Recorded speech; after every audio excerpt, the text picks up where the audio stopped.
ও আমার দেওয়ান বাগি বাবা গো বাবা, ও তোরা কে কোথায় আসিস আইরে দেখে যায় আমার বাবা ফিরে এসেছে। ও বাবা বাবা বাবা গো বাবা গো। ও বাবা, তুমি কোথায় ছিলে বাবা? কতদিন পর তোমার দেখছি বাবা। কতদিন পরে তোমার আমাদের এই বাংলাদেশের ভূমিতে তুমি পা রেখেছো বাবা। কোথায় ছিলে বাবা তুমি এতদিন? কতদিন পরে তোমার আজ প্রথম দেখছি বাবা।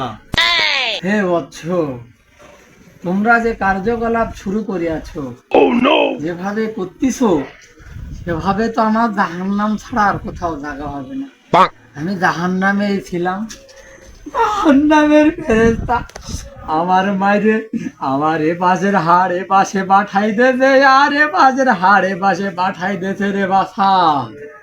ও বাছা, আমার অবস্থা খুবই খারাপ রে, ও বাছা রে।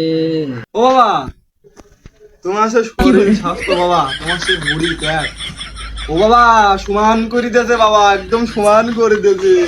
আচ্ছা, আমার এই ঘুড়ি জাহান্নামের ওই বৎস, জাহান্নামের ওই ফেরেশতারা আমার এই ভুঁড়ির ওপরে যেভাবে Copa America FIFA world cup খেলে, আমার এই ভুঁড়ি আর কনে যাবে? আর ওই জাহান্নামের ওই আগুন যখন আমার শরীরে লেগেছে, আমার সকল চর্বি গলে গলে পড়েছে রে, ও বৎস। ও বাবা বাবা, তুমি তো নবী দাবি করিলে, তোমার উপরে যদি এই অত্যাচার চালানি হয় তাহলে আমাদের কি হবে? বাবা বাবা, তোমার যদি জান্নাতে না দেয় জাহান্নামে দেয়, আমাদের তো জাহান্নামেও জায়গা হবে না। ও বাবা বাবা। বৎস, আর বলি না বৎস, আমি তো খুব অহংকার বড়াই করে নবী দাবি করিলাম রে, কিন্তু জাহান্নামের ফেরেশতারা আবার সেই নবীর উম্মত হিসেবেও টাকা দিচ্ছে না বৎস। আমার এখন কি হবে রে, ও বৎস? আমাদের এখন উপায় কি? আমরা এখন কি করব? ও বৎস, আমাদের একটা পথ তুমি দেখাই দিয়ে যাও বাবা। আমার কথা শোনো, তোমরা এতদিন যা করিছাও, আমার মজার গোড়ায় দিতে কোনো ব্যাপার না। সে দেশে দেশে তোমরা সব ভুলে যাও, যা করি যাও তওবা কালাম করো, করি ওই আল্লাহর ইবাদত বন্দেগি করো, 5 ওয়াক্ত নামাজ পড়ো আর আল্লাহর কাছে চাও।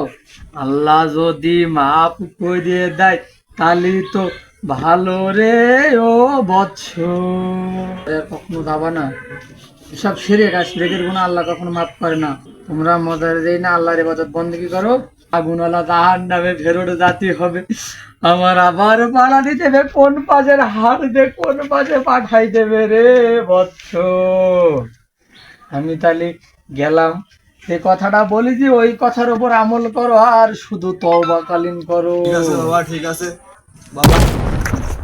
বাবা বাবা, তুমি এসে আবার চলে গেছো বাবা। চলে গেছাও, একটা পথ দেখাই দিছাও রে বাবা। যেখানে আমার বাবা ছাড় পেল না, সেখানে মুরিদদের ছাড় পাওয়ার কোনো রাস্তা নেই রে বাবা বাবা।